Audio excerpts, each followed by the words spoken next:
Welcome to the Books and Martinis Podcast. I'm Priya. And I'm Mercy. And this is your go-to book podcast, where we lift, empower, and spotlight authors. Grab your martini and follow along. And don't forget to like, follow, and subscribe.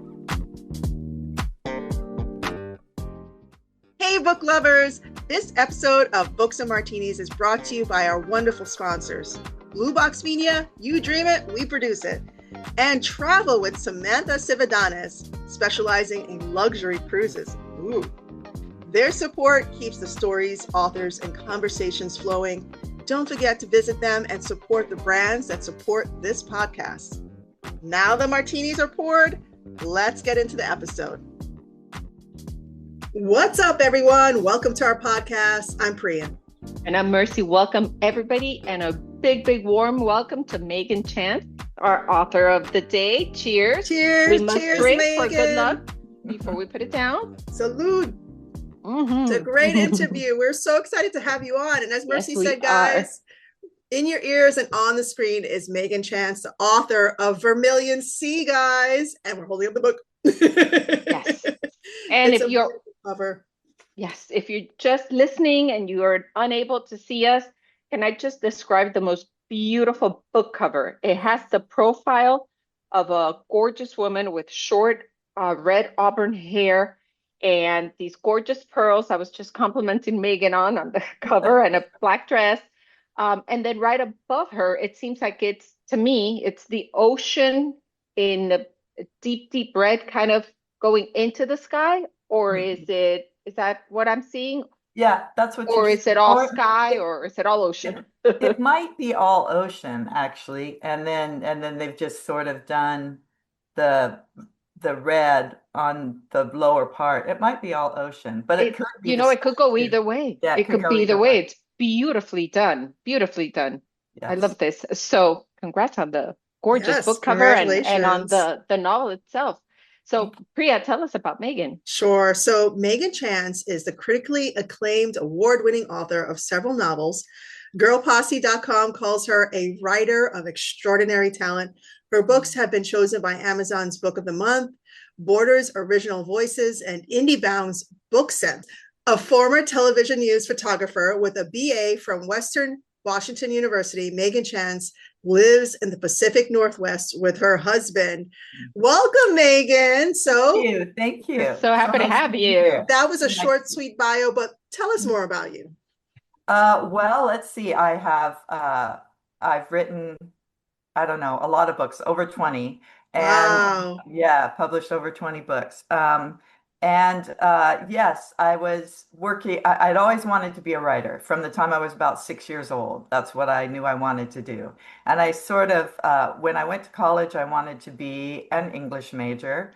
And I got a D on the first English and Comp paper. What? How dare they? That was it. I was 18. I was like, whoa, I'd never, ever had a grade like that on a paper ever before. So instead of sort of saying, wow, that was my fault because I was used to like doing a paper the night before and just turning it in and like skating, I said, wow, this English program sucks and I don't want to be a part of it. This is a true story. This is a true story. I'm not exaggerating. I believe I decided I am not going to be an English major.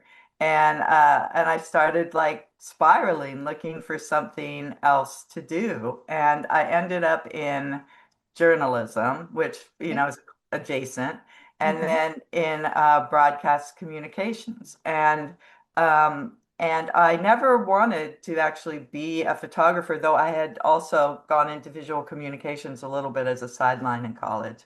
And but that's kind of what I ended up doing when I got out of school, because, you do all these internships for part of the broadcast communication program. And the jobs they had available at the time were photography jobs.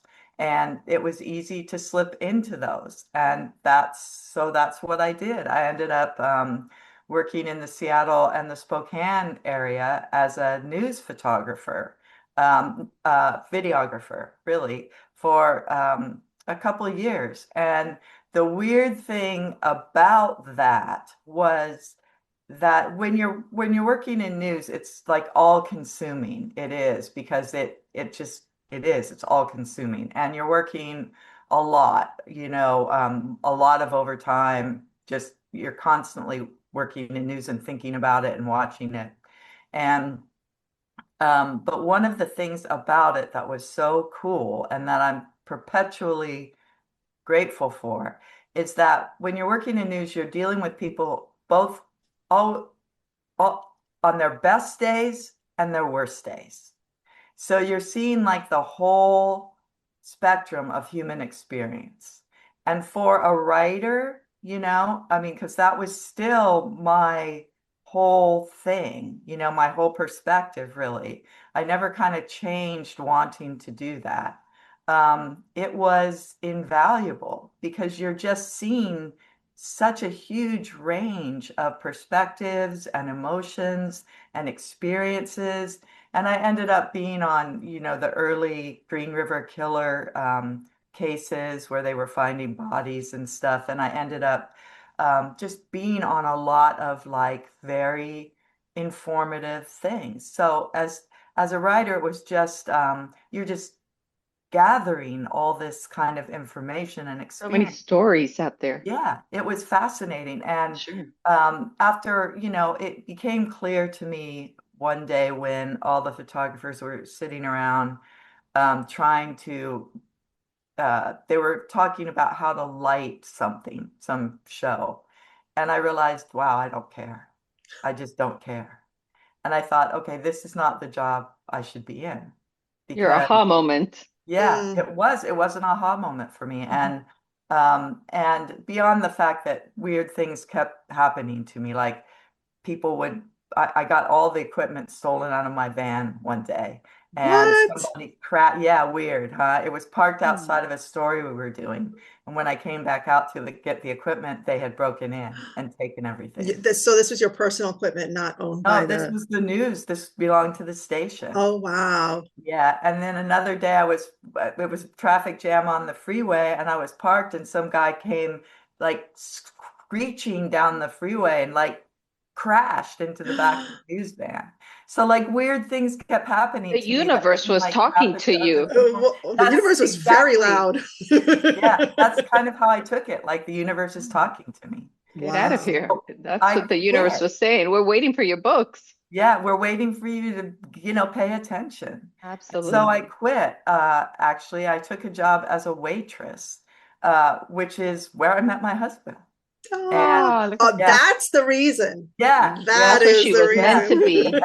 yeah. It's just like so many weird things, that happen in your life. And there's like a reason for all of them. And I just started, I said, I want to be a writer and this is what I want to do. And from the time I decided that I wanted to be a published writer, it took me 8 years and five full manuscripts before I sold the sixth one. Wow. And the sixth one sold because, I was entering contests. I had an agent actually from my first manuscript. I had Mm. sent it out and I had an agent. But it was finally when I decided, I was getting good rejections. I was getting, I was finaling in contests. I was doing all that kind of stuff. But I finally had this another epiphany, which was if I never published, if no one ever bought my book, would I keep writing? And I Mm. thought, well, yeah, I've been kind of writing stories. Even when I was working in news, I was writing in my free time, what little of it was there was. And I finally thought, yeah, I would. I can't seem to stop. So yeah, I would keep doing this. So I thought, okay, I'm going to write a book just for me. I'm going to write, and it was about it was a historical romance, and it was called A Candle in the Dark, and it was about an alcoholic and a prostitute. Oh, Oh. goodness. Okay. And I thought, there's no way this book will ever sell in the Yeah. market the way it is. But I thought, but I want to write this. It's like really about two people for whom love was their darkest moment. Mm. Like that it was a challenge. Mhm. And I sold that book and it won the what it won best first book at the Romance Writers of America.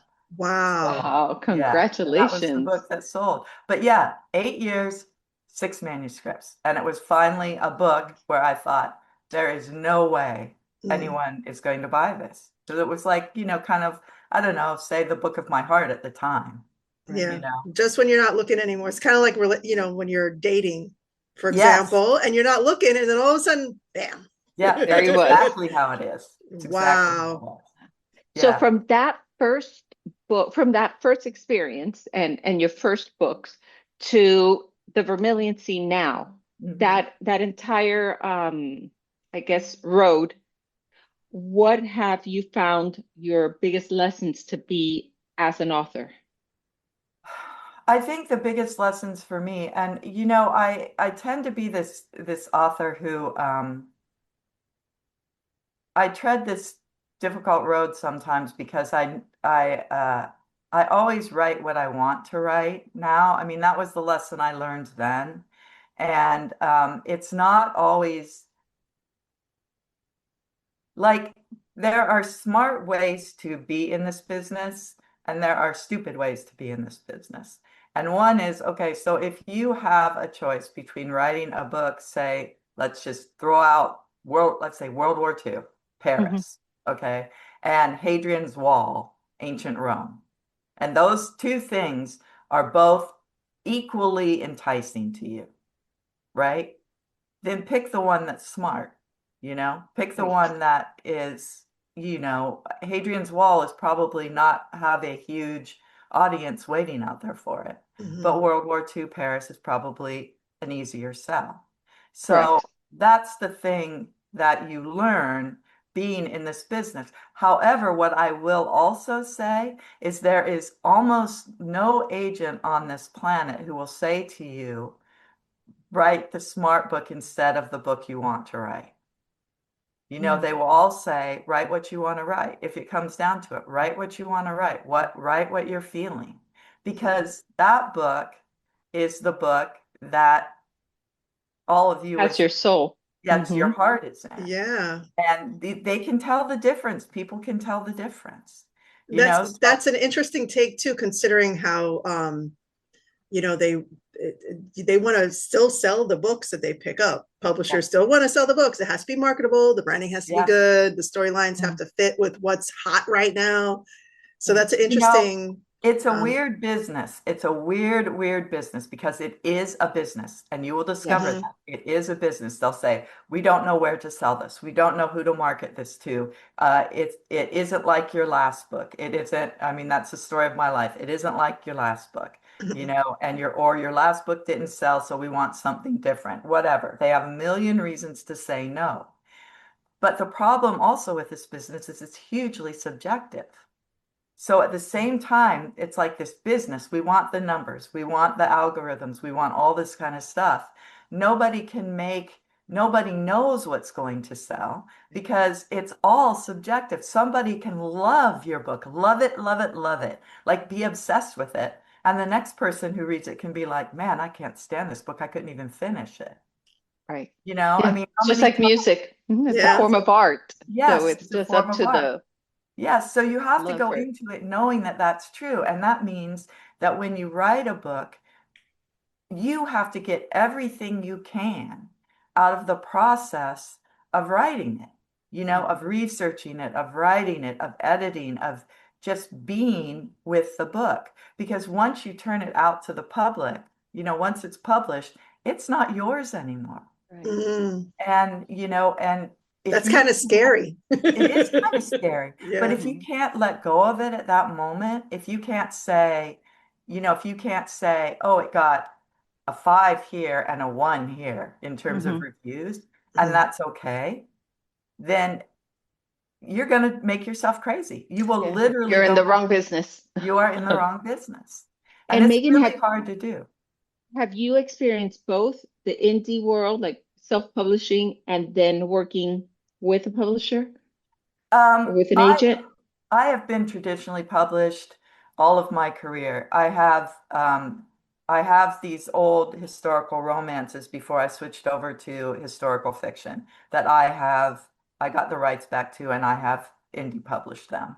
But for me personally, and the world is changing so fast, and traditional publishing is closing up very quickly in terms of just limiting what they're buying and how they're selling it and that kind of stuff. So they are, in effect, forcing more and more people into the independent market. Yeah. Um, I I went traditional from the start, mostly because the independent, I mean, this was like what? I hate to say this, like 40 years ago. That's okay. We got Um, 40 years on us too. yeah. And then some. And yeah, and it wasn't really, the independent or the self-published world wasn't really the way it is now. Mhm. And so that was really the only option I had. But there, the problem for me is that I don't have the energy to be a business person on top of it, which is why at the very beginning I wanted an agent. I didn't want to Yeah. handle all the business stuff at all. I could see that. I just wanted to write. That's Right. still all I want to do. That Well, doesn't I think most authors just want to write too. It's Yeah. hard for an indie author just to be doing Yes. everything. Yeah. It's hard to do the marketing. It's hard to do the social media. It's hard to do, Mhm. and the thing is how much is that stuff working anymore anyway? Right. There's so much of it. Mhm.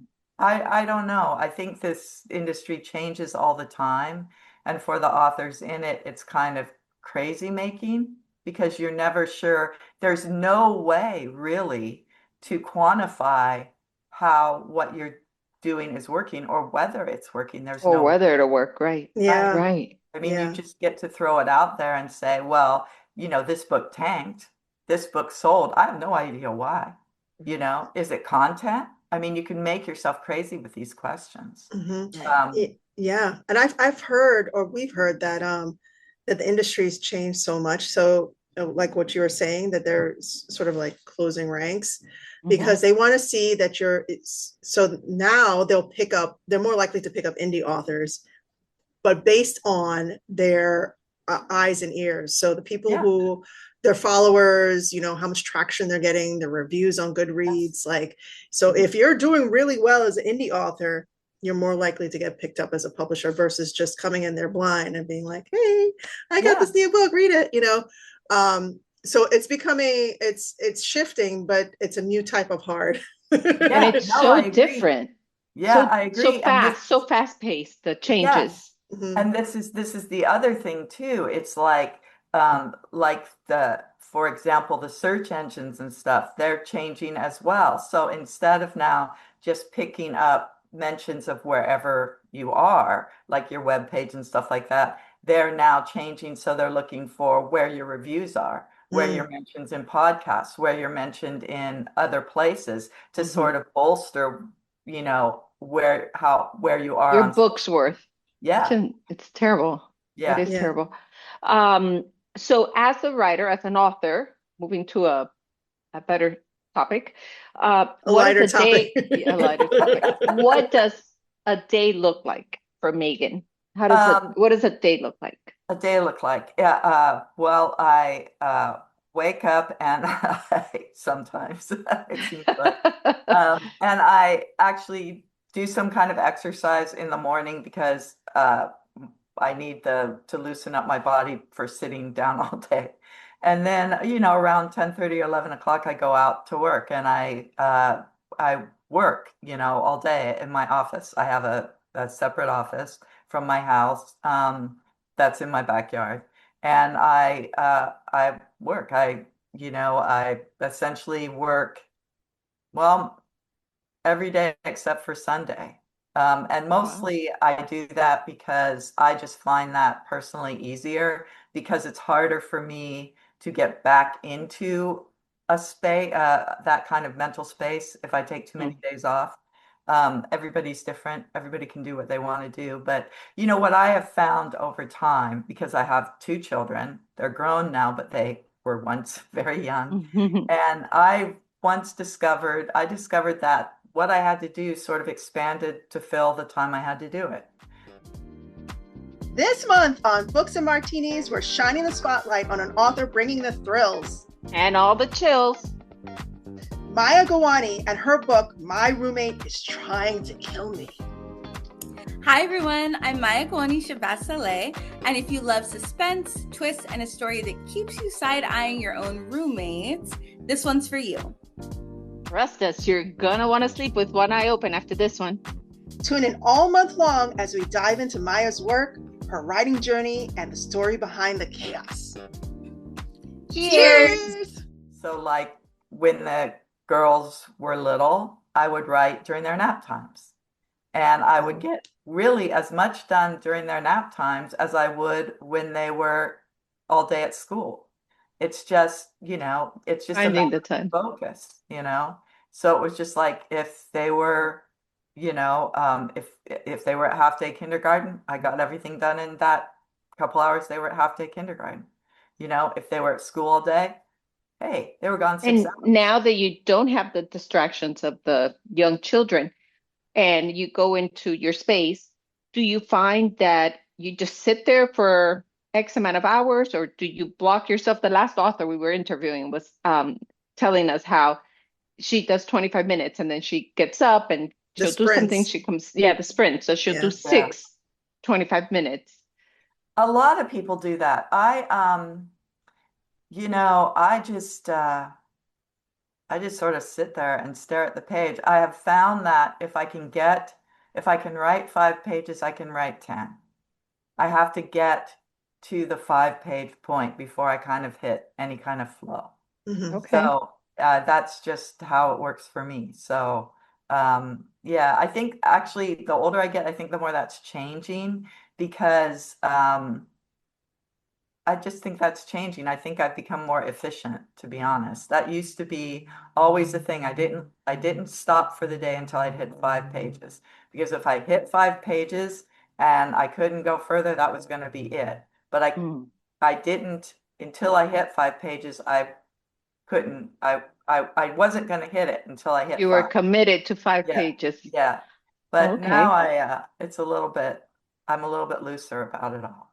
So. And now that, sorry, go ahead. Do you find that you're more organized now, or you're just, more of a pantser? Because you've been doing it for so long and you're in a rhythm. How do you gather yourself, and how do you manifest, I guess, your writing? Is it just spur of the moment, or are you just organized? My agent now is very she wants a synopsis before I start anything. She wants to be able to look at it and say, okay, I can sell this or I can't sell it. So we work a synopsis a lot. So I think for the Vermilion Sea, she helped me brainstorm that book. And then I wrote a synopsis for it. And I think I went through, I don't know, she makes me work those synopses really hard. And I hate writing synopses. I really hate it. I don't know an author who loves it. But I think I wrote, I don't know, probably 4 maybe. I've written 6 or 7 before. And so the whole synopsis is laid out. So I have the whole synopsis. But that doesn't mean I follow it. I don't. Essentially, I keep in my head like the beginning, the quarter point, the halfway point, and the 3/4 point. And I know I'm writing towards those points, but I don't really know how I'm going to get there. And the synopsis doesn't seem to make any kind of a difference about that. Because once you get on the page, the characters morph and change, and everything sort of morphs and changes. Mm-hmm. And so I can try to follow the synopsis, but it never ends up being that way. And so for me, and that's been the process I've followed kind of forever. It's sort of like a half plotted, half not, because I do know what I'm working towards at these certain points. But like I like to leave room for weird things to happen, where like I can write something and go, I didn't know that was going to be there. And then you have room to sort of move around it, And I like it when that happens. I like that sort of thing where it's like, wow, that's weird. Okay. The characters take their own Yeah. path. That's Yeah, they wonderful. do. And, it used to be back in the day, I would write these big character bios and like what I called emotional outlines, where I would have the emotions of the characters um, all planned out throughout the book and stuff, their arcs. And I discovered that it was like once I kind of wrote it down, it would be in stone and I would be fighting it the whole way writing the book. And Instead of letting it develop yes, organically. yes. And it was so frustrating. I would be like, no, he's not supposed to be doing that. He's supposed to be doing this.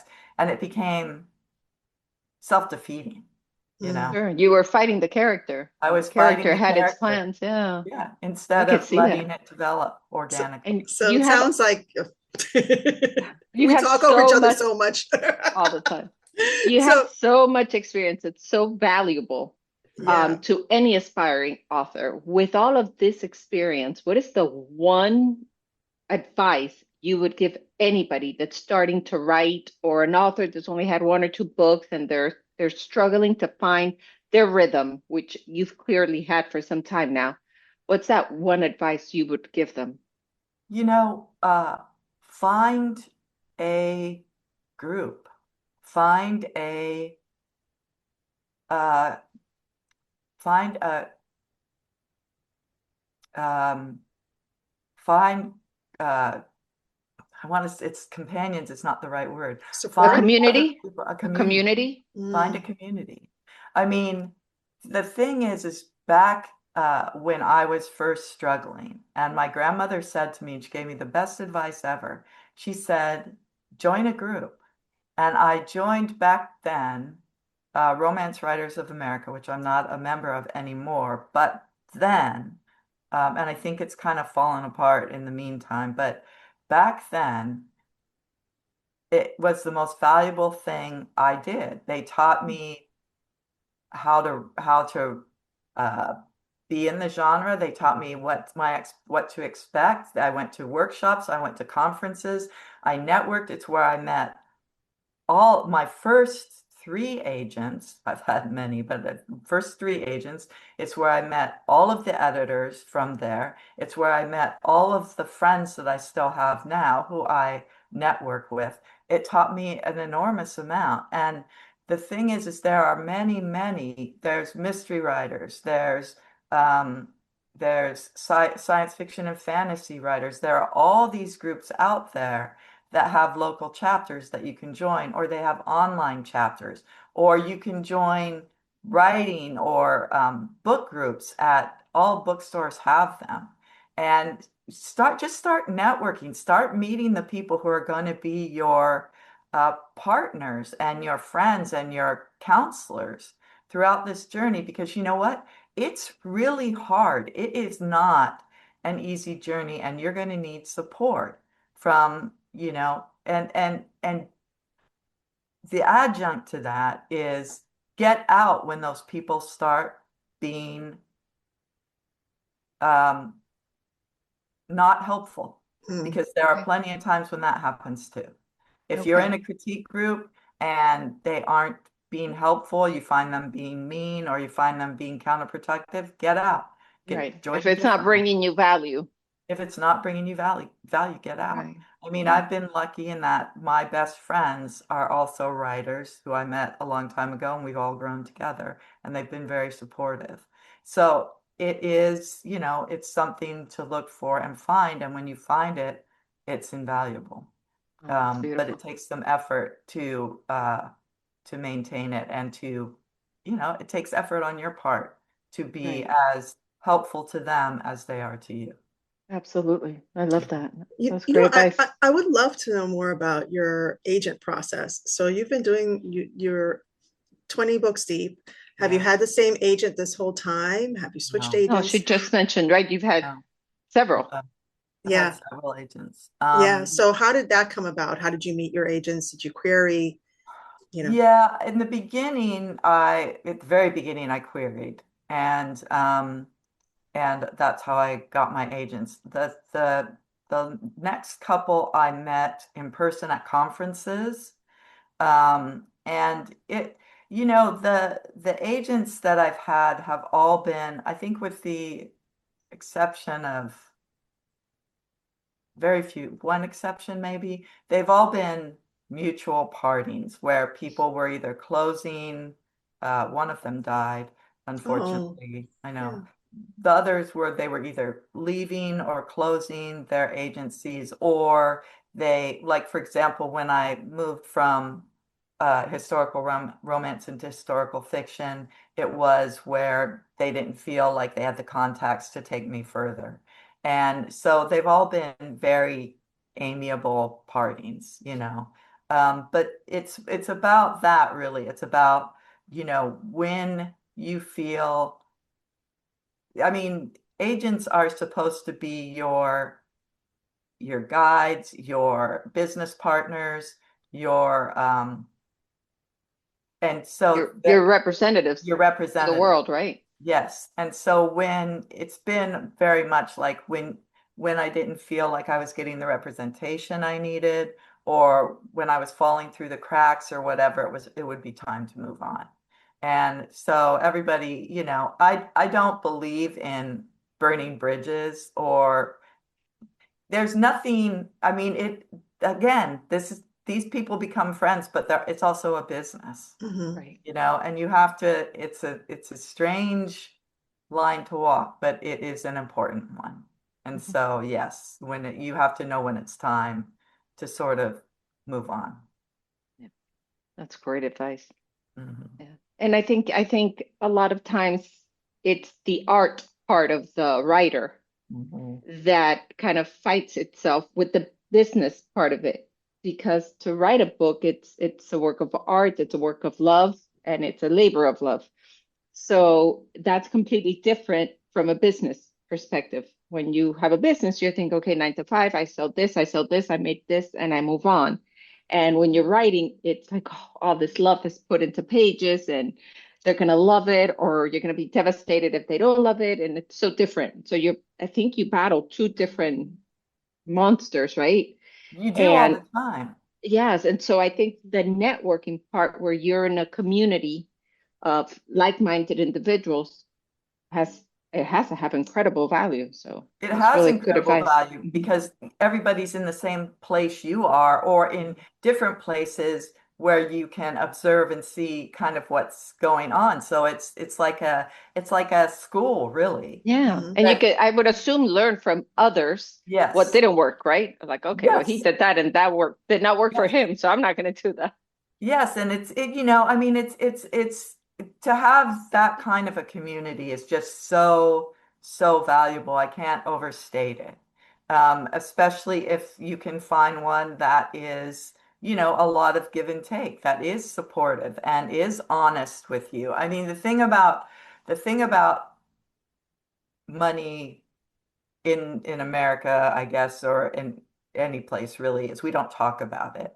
And we don't talk about, okay, what are you making? What was your contract here? But this is all sort of really valuable information. And so you have to get into a place where people are at least somewhat honest with you about what is working, what isn't working, like you said. And it gets to the point too, like what I was saying, where an agent, you're always wanting to say, you always want someone to pin it down. What should I write next? What should I have these ideas, which one would be better, which one would sell better? And your agent's response almost always is going to be, write what you want, write what you want, and I'll try to sell it. And which is so frustrating. It is Yeah. frustrating But considering. it's absolutely the best advice. Sure. It is like, yeah, write what you You want, have to put your feel it. heart into it. And so, I mean, it's like I said, it's a frustrating business because it is both things. It is both art and commerce, and And you can business. get hit constantly with your last book didn't sell. We can't market this book. We don't know where to put it. You know, and that's the reality of it. Yeah. And of all of your books, which has been your favorite? Besides your latest, Well, yes, I do like my latest. It's very fun. It was super fun to write. My favorite would be either, hmm, this is hard. It's like choosing ch children, probably, but They I won't would know. say, I know, I I would say I love Enamorada, I love A Drop of Ink, and I love A Dangerous Education. I think Ooh.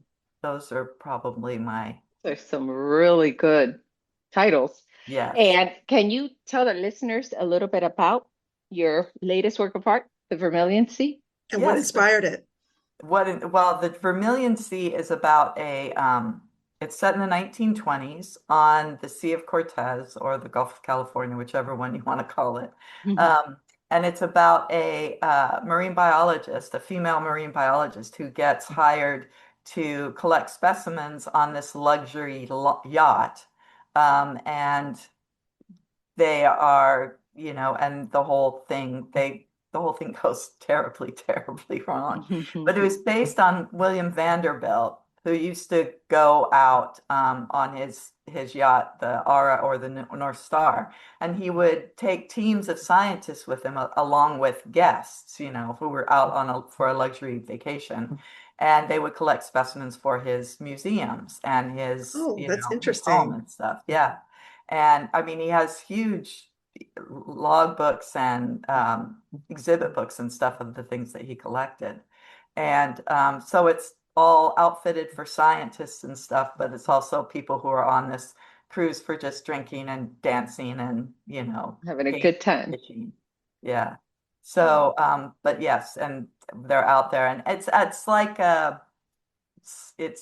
kind of a gothic horror light kind of book because things do go very terribly wrong. Very south. Yeah. Yes. What inspired you?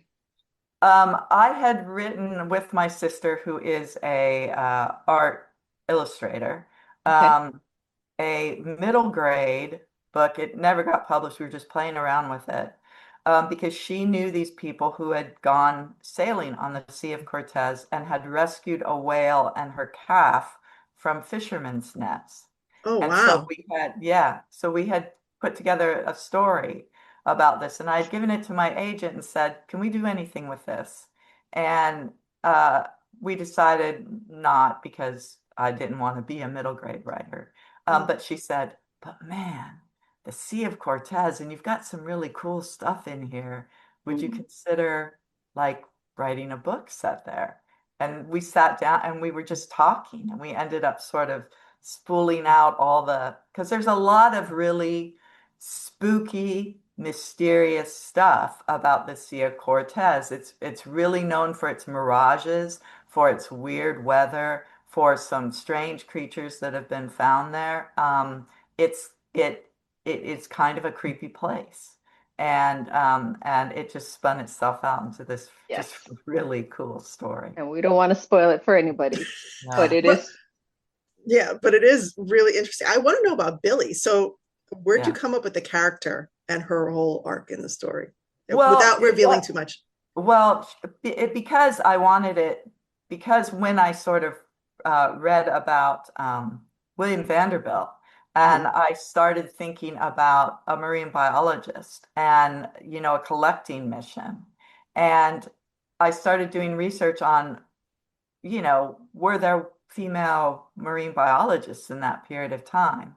And I started doing the research on women scientists in that period and sort of everything that they came up against, all of um, the fact that getting schooling was difficult, Mhm. that once you did get schooling, finding a job where you could move ahead in a was man's was world. yeah, Hmm. it was impossible. And the fact that they were essentially delegated to be research assistants for most of their careers or adjunct, not even adjunct professors, assistant professors, Hmm. and that essentially, their mentors, the men who were above them, were using their work without accreditation. Yeah. So most of them were like most female scientists at the time, if they wanted to get ahead, were going into new fields, like they were going to zoos, they were going to domestic science, they were going to, these new fields, because you couldn't get ahead. You couldn't in academia, in government work, in research science, you could not go anywhere. You were Which stuck. takes me to the book Lessons in Chemistry. Yeah, it's the same. And same. so I just found that, I've been writing stories about women's history throughout my whole career. And, I've been stunned by the fact that there's so much that women don't know about their own history and how different it is from history, from like men's history, right? What history is written by the victors, right? That old saw, but it's true. And, to see, I've always been a firm believer that if we had allowed women and minorities the freedom that white men had, we would be so far ahead. Oh, evolved. Yes, I mean, the cures for disease, for cancer, just it boggles my mind. Endless. And so I have to find ways to show that in my fiction wherever I can, which is just like, guys, the brilliance that we've just suppressed over centuries. I'm so glad that you do that too. That's important to point out. Yeah. It's like we lock up the brains for absolutely no reason, just because of color or gender. Right. Yeah. Right. It's crazy. And the opportunity that, oh God, it's that's a whole other podcast. We can talk about this for 3 days. Right? Talk about that forever. I would love this. I would love this. So Megan, what is the best way that our listeners can find you and your amazing books?